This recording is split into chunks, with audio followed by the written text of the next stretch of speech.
evening, everyone, and welcome to Ready, Ted, Go, SEC podcast, talking all things SEC football. It is Wednesday night, that means we're going to do another recap of Week 6. We're going to look ahead at Week 7 tonight on the Ready, Ted, Go podcast. Thanks for tuning in. It's another great week. Some of you all are seeing some fall weather as we speak. Some people up north are receiving some freezing weather. Got a lot of storms rolling in and stuff like that. Might make for a messy weekend of Week 7 football. So keeping an eye on that. But down here in the Florida area, we are definitely excited to see something below 80 for the last 2 days. So that's incredible. Really another great weekend of SEC football. In Week 6, we're going to go through those scores really quick here as we get people possibly joining in. And yeah, very excited. A lot of wild games. Not a lot of games this weekend as we get into the full tilt of SEC play. And so just quickly recapping in the games that we're going to kind of land the plane on, we're going to finish up with last. But Florida, final score out of Jacksonville on Saturday was, I'm so sorry, I'm looking ahead to Florida, Georgia, out of Gainesville on Saturday. Florida pulling that one out against Vanderbilt 38-14. Western Michigan not able to hang with Mississippi State 41-28. Hung with them for a little while. It was a little bit of a, between the second and third quarter, it got a little bit close, but Mississippi State pulled out in the end. Barn burner, Ole Miss and Arkansas. Ole Miss trailed away 27-20 towards the end of that game. And then the exciting LSU-Missouri game, the LSU Tigers that continue to score a ton of points but can't stop anybody from scoring anything. But they did stop Missouri on their own 8-yard line, got an interception, got a pick, and ran it in to make that score 10 points. It was a lot closer than that 10 points was concerned. And then Texas A&M, Alabama, I thought that was going to be a game, but Texas A&M didn't come out the second half and do much to score anything. 26-20 Alabama in that one, 49-39 LSU over Missouri. And then the big game, Georgia, Kentucky, that was supposed to be the big game actually ended up being a blowout. It was probably if I can look back at all these games, yeah, it was the biggest blowout in the entire SEC this weekend. Georgia beat Kentucky 51-13 on the back of Carson Beck, who threw for 389 yards and 4 touchdowns. He did have 1 pick in that game. Just incredible showing of offense from Georgia. They got out really quick and did some real damage to a good Kentucky team. I don't think that really tells the tale on Kentucky right now. I think it tells more on the fact of Georgia getting off to a fast start, getting healthy. I think we talked about both of those things. I think both of those things happened. But let's jump into a couple of games really quick. Let's look at Ole Miss and Arkansas first. I think that one right there deserves a little bit of time. I'm worried. I'm concerned mainly for Arkansas because I'll tell you, for the last 2 or 3 years, Sam Pittman has been able to kind of fall back on getting his feet wet at Arkansas and, trying to build his coaching staff, trying to get the right pieces and places in the puzzle, trying to get recruiting right. And I just don't know, some of the things that I'm seeing right now out of Arkansas is very, very troubling. The offensive line play is absolutely horrific. I mean, KJ Jefferson, I was listening to a podcast earlier in the week, and they were talking about how many SEC teams would probably love to have KJ Jefferson right now, and better yet, just look at not only would love to have him off of an opinion, but let's actually look at who those are. If you go down the list, if you look at Kentucky right now, Devin Leary, I mean, he hasn't shown up yet. I mean, Devin Leary was abysmal. I mean, the biggest stat that Kentucky had going for him was Ray Davis for 59 yards on 15 carries. and that's definitely almost 75 to 100 yards below his average. And then you'd look at Georgia probably wouldn't take KJ Jefferson right now. Wouldn't need him. Would Alabama take KJ Jefferson right now? Yes. Would Texas A&M take KJ Jefferson right now? Yes. Ole Miss, I'd say Jackson Dart is a good fit for them right now. LSU, Jaden Daniels is good to go. Missouri, I like Brady Cook, but I think Missouri would take KJ Jefferson right now. I think Mississippi State, yeah, I think they'd take KJ Jefferson. I think Vanderbilt would definitely take KJ Jefferson right now.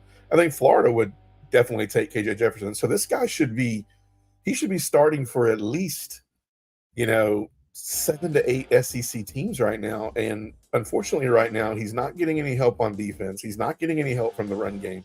He's not getting any help from the offensive line. And that's Pittman's baby. Like the offensive line is Sam Pittman's baby.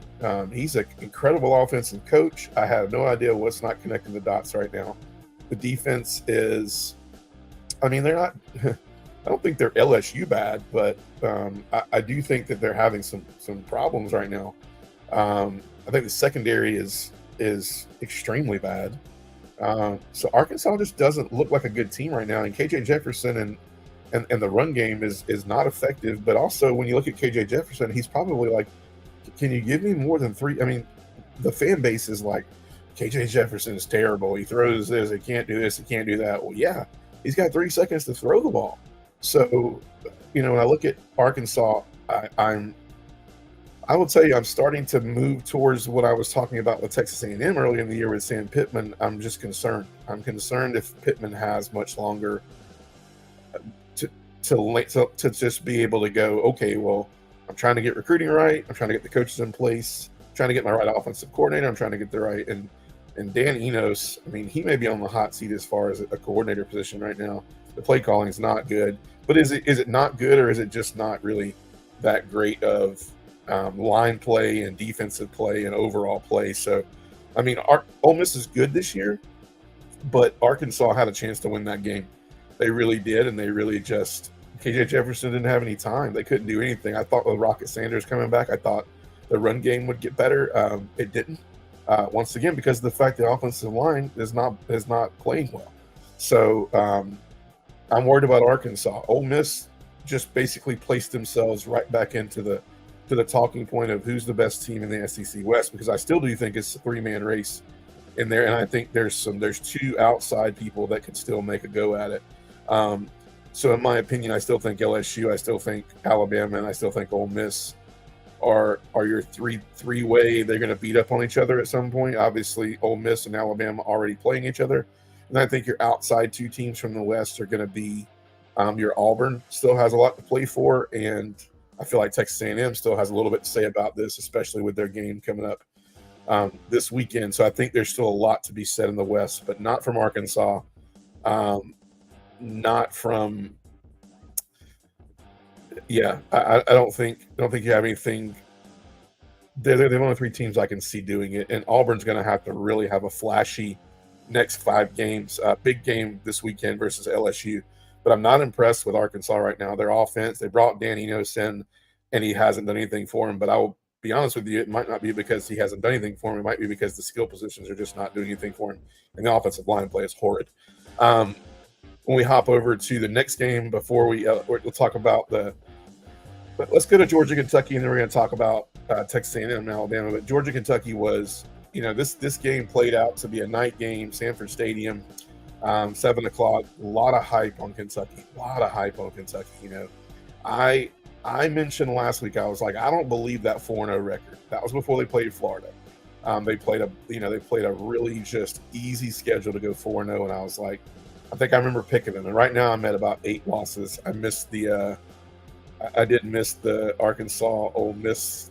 Did I miss Arkansas Ole Miss? No, I missed the LSU Missouri game.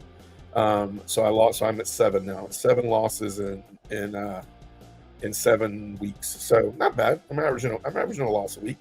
I got to mix in a couple of perfect weeks here or there. But when you look at Georgia, when you look at Kentucky, it's supposed to be a big game this weekend. Kentucky was supposed to bring a lot of firepower in. It's supposed to bring a big improved offensive line, supposed to bring in a much better defense, much improved front four.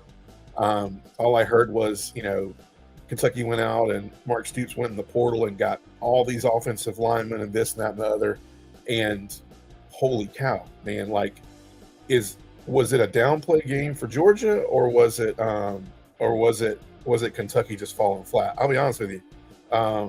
Yeah, we're gonna get to that, man. We're gonna get to what Mark Stoops said about that.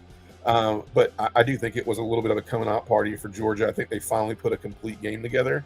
I think they got healthy in some areas. I think you saw Smile Munden back. You saw Bullard a little bit more healthy. You saw a healthy Kendall Milton. You saw a little bit healthier Lad McConkey, and then Brock Bowers. I mean, just pray that guy doesn't get hurt, man. But just an incredible game by him. I mean, the guy is right now, I think he's in real time, like, voting. I think he's third in the Heisman in week 7. But I think he's hands down the best at his position. It's been a long time since a tight end got voted into the Heisman. I think it was like 1940. But I'll tell you, he is making a statement for a tight end to win the Heisman this year. But I think Georgia got off quick. Carson Beck went something like 12 for 12 in his first few throws. I think now he's ranked in the top 3 in completion percentage in the SEC. And man, Bobo had a great play calling. There was a lot of great things going on with the play calling. I think we put a complete game together, 51-13. I think Kentucky wanted to control the ball. I think they wanted to run the ball and eat a lot of clock and not give us a lot of opportunities. And it never happened. Turnovers affected Kentucky a lot. Bonehead plays affected Kentucky a lot. There was a lot of dead ball, personal fouls. Just the play's over. It's 4th down, and then you get an offensive lineman just body slamming another guy, and it just got out of hand. But I think it was the first complete game for Georgia. I think there's a lot of talk now. I mean, now that Georgia's had a complete game, but it's just so weird. The week of and the week before that, it's like, Georgia's not for real. This is not the same team. You're right. It's not the same team. Everybody has a different team this year. There's no team that's exactly the same. Graduates are going to happen every single year. I really don't know a lot of teams who can say they bring back 100% of every bit of the team they had the previous year. That's pretty impressive, and it's not happened. So it is a different team. But that doesn't mean that they don't have talent. Going back to Adam Fisher's comment about Mark Stoops, Mark Stoops was pretty classy until he was on either a radio show or a podcast midweek, and he said, Georgia bought some good players, and it's like, wake up call for Mark Stoops. Every team in college football right now can buy a player. It's up for grabs, man. It's called NIL. And you know what? Kirby Smart, nor Josh Brooks, nor anybody at Georgia controls NIL. That is college football. And so college football said, we want to level the playing field. And I'm sorry that, you're calling out your donors in the middle of, it's so funny. And the same on Monday, he was like, it's going to be a home game, Kroger Field, we're playing Missouri, all these things. And then, then he comes back Wednesday and he basically rags his donors because he needs more money. He said, we could use more money to be able to compete with a team like Georgia for NIL. I don't know, man. It seemed like the most bonehead thing to say I've ever heard in my life, because you were just rallying the troops to come to Kroger Field, make it an incredible environment. They need to go win one. We need to get back in it. It's going to be a tough slate for Kentucky the rest of the year.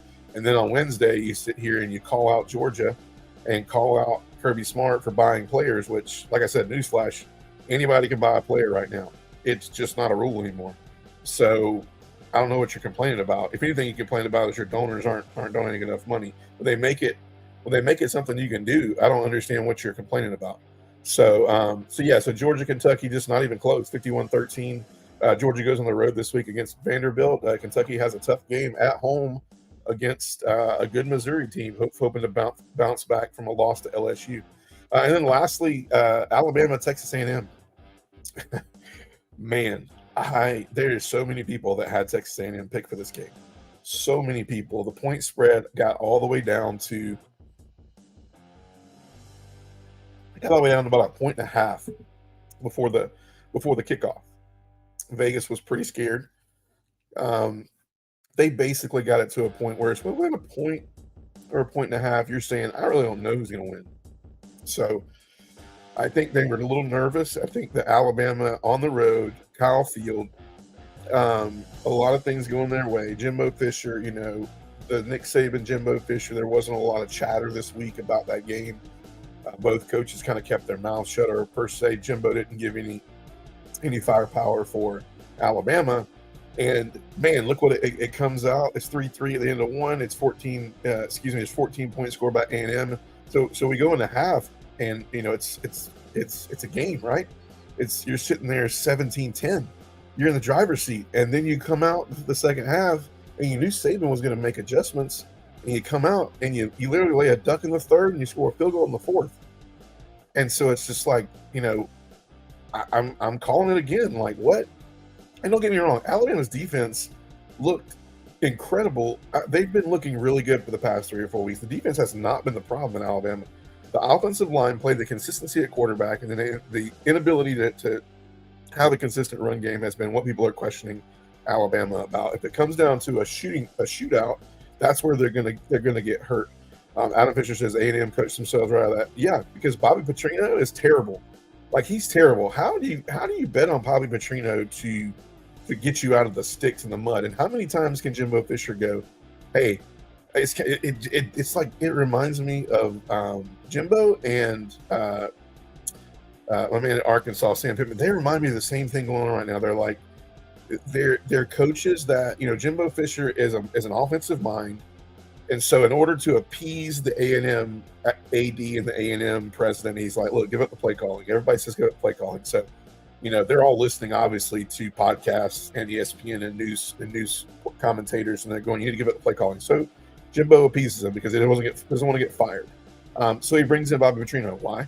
Because he knows Bobby Petrino. He knows that he needs to bring in somebody that's like-minded, not a young guy who wants to go off and do his own thing, not a guy that everybody wants, because then if it works, he doesn't lose him the next year. So he brings in Bobby Petrino, and it's like, complete wrong call. Like, complete wrong call. Like, the run game was non-existent. The play calling in the second half was horrid. Bobby Petrino they were just playing not to lose. They should have came out the second half and said, now we got to put Alabama away. And it's just typical Jimbo Fisher stuff, man. He's not a headhunter. He never was. I think he had great recruiting at Florida State. If you wanted me, I'm gonna have a Mark Stoops moment here and say he bought a few players in Florida State. Had some good years. Jameis Winston. You can't tell me Jameis Winston wasn't. I mean, Crab Legs wasn't gonna keep Jameis Winston at FSU. Like, it just wasn't gonna happen. So there was some NIL going on before NIL, and Jimbo. And you played in the ACC. I'm going to leave it at that. I think Jimbo Fisher, man, needs to worry. I think he needs to worry, especially coming into Week 7. And there's more games on the horizon. Crab Legs, yeah, man. They had to pay the guy somehow, right? He stole the crab legs, but maybe he just didn't get his payment of crab legs for that week. I have no idea, but you can't tell me Jameis Winston. I mean, that guy. I loved him when he was a Buck. I tried to give him a chance when he was a Buck, but. Whew, he's just as crazy as ever right now as he was playing back with Florida State. So I think Jimbo was already in the water of sketchy stuff at FSU. I think between him and Brian Kelly and Sam Pittman and all them guys, I mean, they're just trying to buy a team, man. They're trying to buy a coaching staff, buy a team. There's very few coaches, in my opinion, left in the SEC. I mean, when you go down the slate, you got Clark Lee over at Vanderbilt. I mean, that guy, he's a really classy guy. It's Vanderbilt, man. Like, it's Vanderbilt. The scoreboard's hanging from a scaffold. Like Georgia's going to get to experience that this week. I mean, Alabama, you got Saban, of course, Tennessee, Heupel. I mean, is Heupel it? Like, is Heupel Tennessee? I mean, we're going to see. They're going to get tested this weekend at Texas A&M, but as Florida, as Napier, they're talking hot seat on Napier. They're talking hot seat on my boy down at South Carolina. Having a brain fart. He's my boy at South Carolina, man. Shane Beamer. I mean, is he on the hot seat, man? I don't know. Auburn. I mean, Hugh Freeze has got to buy for a couple years. I mean, Brian Kelly, the Mr. Brian Kelly, who's I mean, dude, talk about some coaches that are like they're not on the hot seat, but they have the coordinating right now is terrible at LSU. The defense is terrible. Now, the offense is firing on all cylinders, but I really don't know if it's because the defenses they're playing are that bad, or you just that good of an offense. Missouri right now, I mean, Drinkowitz was 50-50 where he was coming back this year, and Mark Stoops has been not threatening to leave, but he's taking enough contract extensions by just drinking the water a little bit to go somewhere else. Where I mean, you kind of look at him and go, they usually start out hot and they just fizzle out. So, I mean, when you look at this slate of coaches right here, it's not. The SEC coaches right now are not promising. I mean, name-wise, we are. Jimbo Fisher's a big name. He's in the top 10 highest-paid coaches in the league right in college football right now. I mean, Saban is, Kirby is, but I'm just telling you, man. Like, I don't think there's anybody for real in the SEC coach-wise right now. But Kirby, Smart, Nick Saban. I think Heupel's fine. I think Hugh Freeze at Auburn's fine. But it's anybody's call at the end of this year how many of these other guys stay. There's 4 jobs I think are going to basically be safe next year. You could say Brian Kelly because LSU still has a shot. They do. They have an outside shot. They really do. But I can't believe how they just kind of just faded off against Alabama. Like, I was just like, here's your chance, man. You went in, you were up, and you had no killer instinct, man. It was just Jimbo Fisher, man. Kills me, dude. It kills me. It kills me because the guy is paid so much money, and he is just lackluster at Texas A&M. But let's preview the games this week. Let's look at them. Exciting week. The things that are going to make this weekend a little more exciting is a possibility of some messy southeastern weather this weekend. There's some storms brewing in coming through Florida and the Carolinas and Georgia, Tennessee area. So it could make for some interesting football this weekend. As we preview a couple games, the big games on the docket are Missouri at Kentucky, Auburn at LSU, Texas A&M at Tennessee are going to be really good games that are going to tell a lot about what's going on in the SEC right now. You got one team that is an outright undefeated team across the entire season right now, which is Georgia, and you got 2 teams that are undefeated in the SEC, and that's Georgia and Alabama. And a lot of people are saying, are Alabama and Georgia, are they headed to visit each other for the SEC championship? Now, at the beginning of the year, my picks out of the West were Alabama and Georgia out of the East. I had Tennessee close by second, and then I had LSU second. Now, I will tell you, when you look at the rest of the West, it's really Ole Miss and LSU. So Ole Miss now will hold the head-to-head versus LSU. So LSU controls their own destiny. Alabama controls their own destiny, and Ole Miss kind of sort of controls their own destiny, except for if LSU goes and beats Alabama and Ole Miss wins out, and then basically LSU has the head-to-head. Ole Miss has the head-to-head, so they go. So a lot has to happen there, but then I don't think they go because then I think Alabama has to lose again because Alabama owns the head-to-head versus Ole Miss right now. So there's a lot going on in the West. The West is still as far open as possible. I will be honest with you. I don't see, as far as the East is concerned, this will tell a lot about what's going on in the East this weekend, these games, as we look forward to them and call them.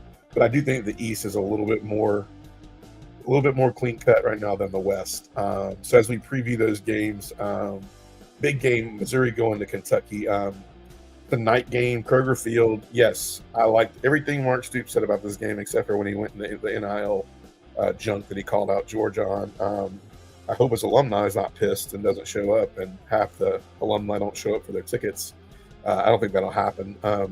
I think people will be out there. I think they'll look for a bounce back win. I think they know Kentucky has a long road ahead for the rest of the year. Kentucky still gets Alabama and Tennessee.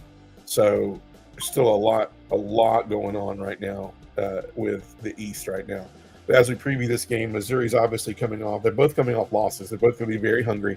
Missouri still has a ton to play for. Kentucky still has a ton to play for. I would say Missouri has a little more to play for because they still play Georgia, and so they still can control a head-to-head there with the one loss with Georgia. So Missouri has a ton to play for coming into this game. It's going to be a great game, but I will say I have a lot going into this pick this week because I've now seen what can happen if Kentucky gets shut down in the run game, because Devin Leary has not showed me anything. He panned out really well at NC State, but I haven't seen much at all from him at Kentucky as far as throwing the ball. It's been the Ray Davis show in the offensive line all year, but I have yet to see Devin Leary. They needed him to play well on this past Saturday, and he just didn't perform. The other game we're looking at is big game Auburn going into LSU. Big game for Auburn. Auburn beats LSU, then they're right back in the thick of things, and they control their own destiny because they still play Alabama, and they still play Ole Miss. So Auburn is the sleeping giant right now. They get Arkansas, which is winnable. There's one more team they're playing, and I can't remember who it is right off the bat, but I do think it's a winnable game. It's Arkansas, and they already played Tennessee. I do know that they have, of course, Auburn, LSU. They have LSU, and they have Ole Miss, and they have Alabama. So this is an important game for Auburn. It's on the road. It's in Baton. This is a tough one, though, man. It's in Baton Rouge. It's a night game. Could be weather. If weather plays a deal, I don't know, man. If the Auburn defense that showed up against Georgia shows up, it could be good. They're going to have to score with LSU. But I will tell you, it works out well for Auburn because LSU's defense is horrid right now. Like, they got guys coming into LSU, and they're like, hey, he's going to just come in and help out this week. Hey, he's going to come in. I mean, I don't know if they had like an email thread going on right now around Baton Rouge going, hey, if anybody has any defensive experience in college football, if you want to come in, we'll just, we'll pay you room and board for you to come hang out for a few weeks and figure out what's going on, because we've given up over, 120 points in 2 games combined. And so we'd love to figure out what's going on with our defense. So scary things on defense down there. And then the last game this week that we're looking at is the Texas A&M Tennessee game. Big game for Jimbo, because obviously I do look at this and go, this could also tell the tape again about Jimbo. I think, Auburn was the game for him earlier. Now he's lost to Saban again. Then he goes to Tennessee and loses. And there's still games out there that are scary for Texas A&M. There's still a lot of games out there that are scary for them. And we'll go over the point spread in a minute. But let's not hold off too far, and then we'll close out the night. If you haven't already, share these videos. Ready, Tech, Go. SEC Football Podcast. Like the videos, share them. If you know somebody that likes SEC football, tell them to go follow the page. Go follow the YouTube page at Ready Tech Go. Go follow TikTok at Ready Tech Go. SEC is in Southeastern Conference, and obviously on Facebook at Ready Tech Go. Thank you guys for the support. Hope you're enjoying the podcast. We are definitely, I'm enjoying it. It's gonna get nothing but better. And like I said, man, if we're talking to one, we've had a lot more people liking, and I see that we're impacting people. People are watching during the week. So whenever you get to it, that's awesome. Glad you could be a part. And so without further ado, let's pick the games. We're going to start out 12 o'clock game on CBS, which is a weird game for CBS to pick up when it's not a really big game. Because I don't really feel like any of those 7 o'clock or 7:30 games could be big games over this one. But CBS picked up Georgia and Vanderbilt. Looks like Georgia is a 31.5 point favorite. Remember, I've lost 7 games this year. My goal this year is to try to keep it in single digits, to finish the year out in single digits. So I have a 3-game buffer. So I think I'm around 57-7 right now, if I calculated it correct. So trying to keep it in single digits, man. So Georgia Vanderbilt, I don't think this is going to be close. Vanderbilt's 2-5.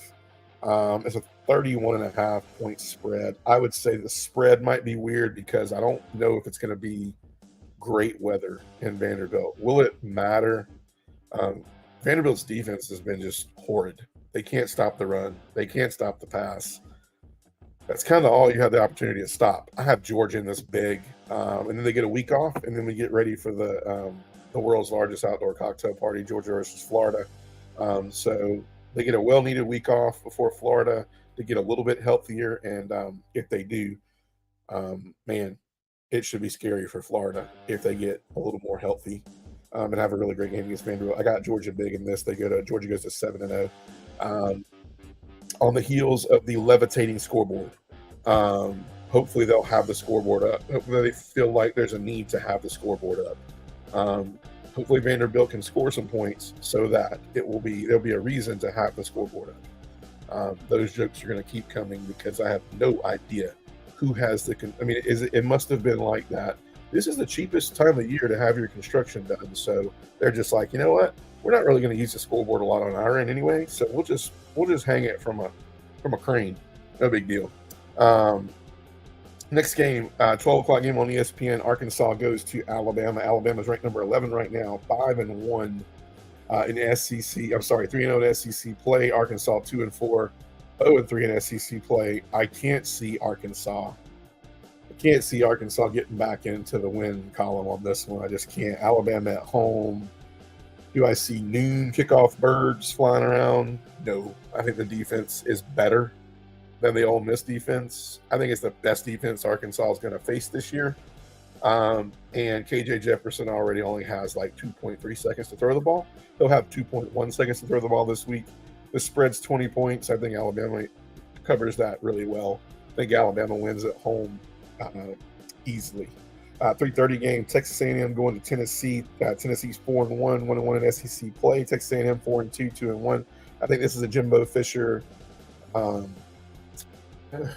eyebrow raiser, I would call it. Yeah, the Hogs are looking terrible, man. If you go back in the beginning of the show, Adam, I was talking about how I don't understand the offensive line play with Sam Pittman right now. That's his baby. And I cannot understand. There's at least 8 teams in the SEC that would love to have KJ Jefferson. And they can't even figure out how to give him more than 3 seconds to throw the ball. And that just shows, because Carson Beck, you would say that biggest stage he's been on is with Kentucky. That Kentucky game was built to be a big stage for him. And geez, man, the offensive line gave him forever. I mean, I'm talking.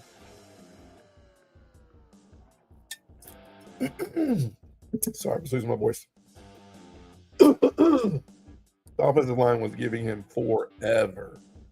Makes a difference.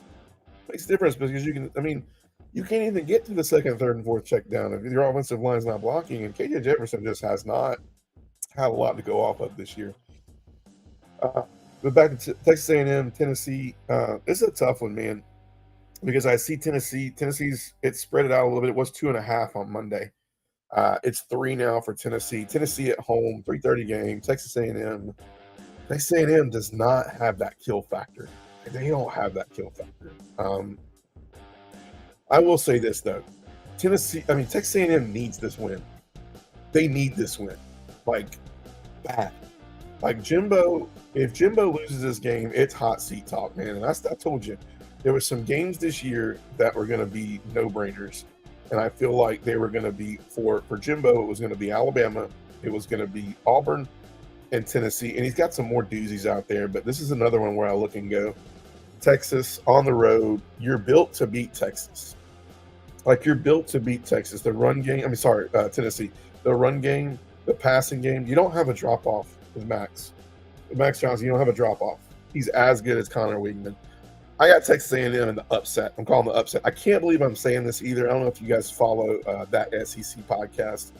Those guys are big Tennessee, big Missouri fans, and we're all gonna learn a lot about Tennessee. I think we're gonna learn that Joe Milton's not for real. He's not. Last time I said this about Kentucky, they made me eat my words when they went to Florida and beat Florida handily. But I do think Texas A&M plays for their life this weekend. They play for Jimbo. If they don't play for Jimbo, he could wake up Sunday morning. It's any Sunday morning for Jimbo. I mean, the guy's making $9.7 million a year, whatever it is, 9.5. He's just not producing. The only thing I will say is probably what's going to happen. The reason this pick goes sideways is the same thing that happened in Alabama. They're sitting there and they're winning, they're in control, and then they just wet the bed. Period. So I think Texas A&M plays for their life. It's a field goal right now to Tennessee. I think it's a field goal to Texas A&M. I'm going to go Texas A&M by 3 in Knoxville. Shocks the world. They need to shock the world. because they shocked the world last week and didn't finish against Alabama, and Alabama was primed to be finished on again. 3:30 game, SEC Network, Florida at South Carolina. Florida's coming in 4-2, 2-1 in SEC. South Carolina 2-3, 1-2 in SEC. South Carolina is and they are fiending for a win. They need a key win. Beamer needs a key win. This is a primetime game, 3:30 game. It's in Columbia. Man, it's tough. Weather is going to affect this game. I think South Carolina only has Spencer Rattler. I think Florida has enough on the run game, and I think they have enough in Graham Mertz that they beat South Carolina. If it's raining, Florida. If it's good weather, Carolina. I think it's going to be raining though. I think Florida's got to run the ball. I'm going Florida on this one. I like Florida on this one because I think South Carolina's defense is horrid. I think it's absolutely horrid. But at home, gives them the nudge. I see you got Carolina. This could go any way. This could go either way, really. I mean, it really can. It's probably my one that I'll lose. My two that I'm worried about are Texas A&M is an upset, or is it? I mean, is it an upset? I mean, Tennessee played Alabama, which they're going to right now. Would Tennessee be 4-2? Who knows? So I got Texas A&M. I got Florida. Small. It's 2 points. That means Vegas doesn't really know. They don't really know. So I got Florida because I think it's going to be a messy game. You have to run the football. Spencer Rattler is going to have to win it. He's going to have to win it by himself. Offensive line's not good. Defensive line's not good. Secondary's not good. The receivers are okay. But I will tell you, if they had better offensive line and receiver play, Spencer Rattler would be a Heisman candidate. They'd have probably a couple more wins under their belt. Auburn LSU, 7 o'clock, ESPN, primetime game, Baton Rouge. Got LSU at 11 right now.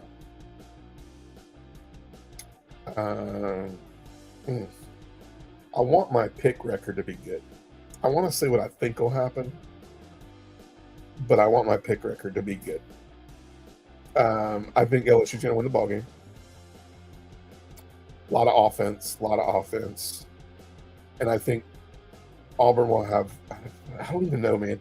To say that Auburn's going to have a hard time scoring against this awful defense. Like, it's awful right now.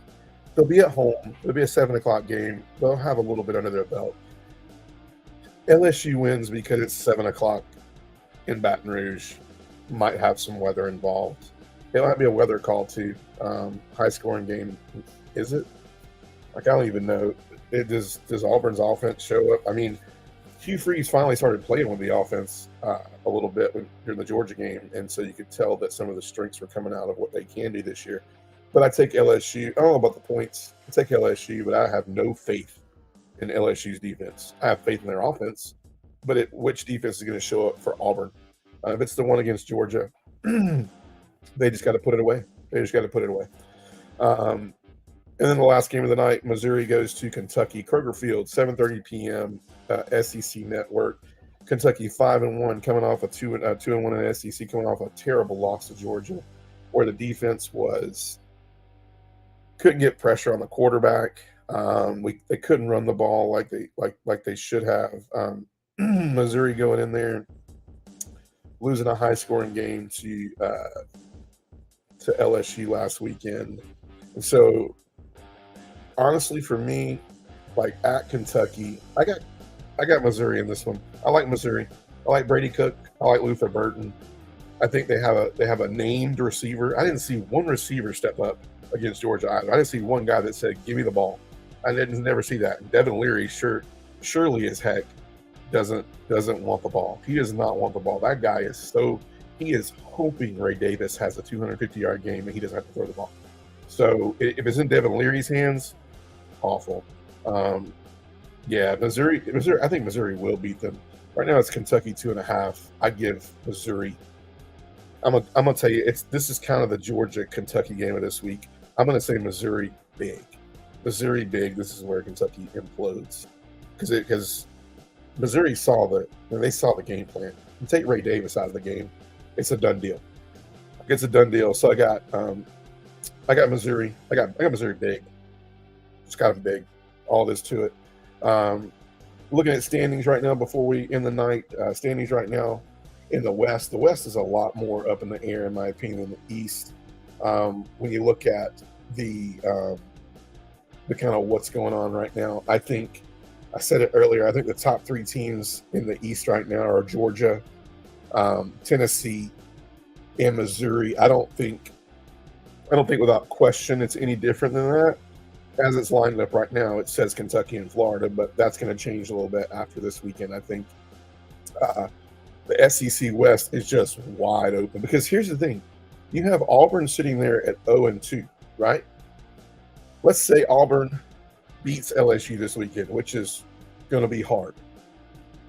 The thing you can say about Auburn is they have everybody ahead of them. They have every bit of their business ahead of them. So Hugh Freeze has got a great time to learn a lesson from Georgia, have a bye week, get healthy, go to LSU. Let's say they knock LSU off. Then they get Ole Miss at home. Ole Miss has 2 losses on their docket right now. If they get a team that puts them away, LSU let them hang around, and I forget the other game. But if you don't let Ole Miss hang around, they're 3-3 right now. Mississippi State's a win, Vanderbilt's a win, New Mexico State's a win, and then you got Bama. I would love to be sitting there with the conference championship on the line, and you get Alabama at home. So I'm just telling you, Auburn's still in there. Am I a little partial? Because I was there. I saw the Auburn game. Auburn played really well against Georgia. They played really well. You can't say it was flashy. You can't say that it was this. You can't say Georgia didn't play well. That was an electric environment. And here's the thing. Auburn goes to LSU. They get Ole Miss at home. They get Mississippi State at home. They get New Mexico at home. And they get Alabama at home. They go to Vanderbilt. Who cares? They go to Mississippi State. Who cares? So here it is. It sets up. You got LSU and Bama. You got them right here. They're right in front of you. And so you beat LSU this weekend. You don't lay an egg. You're playing Alabama for the SEC West. It's crazy. It's the craziest thing going on right now because I'm telling you, Auburn played Georgia really, really well. That's it for tonight. Thanks for joining. Thanks for hanging out tonight at Ready, Ted, Go. Share, like. I would love to get out there more. If you got friends, want to hang out for the podcast, it'd be incredible. Adam, we're going to try to get you back on, man. You need to tell me what you're doing next week. You don't have to be in here typing stuff, man. Hop on here with me. So it'll be great. I hope it's a great weekend. Put your ponchos on. It might be a wet weekend of SEC football. As we draw into the fall and it gets a little bit cooler temperatures, that's incredible because that says we are heavy into SEC football in the college football season. So thanks for joining tonight. 7 losses. I'm hoping to keep it in single digits. My goal is less than double digits for the year. All right. You guys have a great night. Bye-bye.